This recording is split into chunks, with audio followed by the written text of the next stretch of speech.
ఇంట్లో బొద్దింకలు తిరుగుతుంటే చాలా మందికి చిరాగ్గా అనిపిస్తుంది. ముఖ్యంగా కిచెన్లో ఇవి తిరుగుతూ ఉంటే భోజనం చేయడమే కాదు, పాత్రలు కూడా శుభ్రం చేయకుండా వాడకూడదు. చాలా మంది బొద్దింకలను తరిమేందుకు కెమికల్ బేస్డ్ కాక్రోచ్ కిల్లర్లను ఉపయోగిస్తారు. అయితే ఇవి ఆరోగ్యానికి హానికరం కావడంతో సహజమైన మార్గాలను అవలంబించడం ఉత్తమం.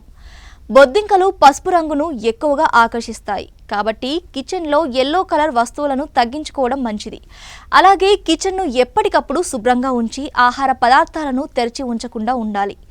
దోసకాయ ముక్కల వాసన బొద్దింకలకు అసహ్యంగా అనిపిస్తుంది కాబట్టి కిచెన్లో కొన్ని చోట్ల దోసకాయ ముక్కల్ని ఉంచితే అవి దూరంగా ఉంటాయి. అలాగే బోరిక్ పౌడర్ను బొద్దింకలు వచ్చే చోట చల్లితే ఇవి ఇన్ఫెక్షన్కు గురై చనిపోతాయి.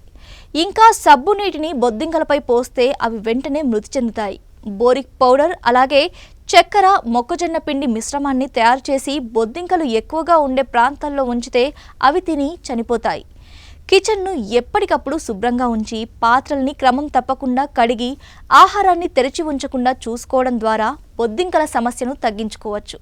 ఈ చిన్న చిట్కాలను పాటిస్తే బొద్దింకలు మాయమవుతాయి. ఇంట్లో బొద్దింకలు తిరగడం చాలా మందికి అసహనంగా అనిపిస్తోంది.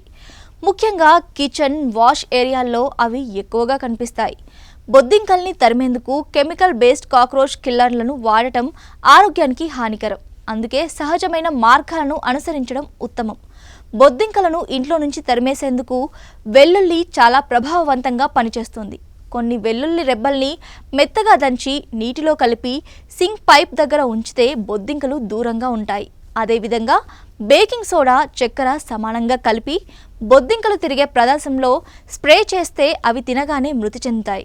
అలాగే ఈ చిట్కాలు ప్రయోగించడం ద్వారా ఇంట్లో బొద్దింకల సమస్య నుంచి శాశ్వతంగా విముక్తి పొందవచ్చు.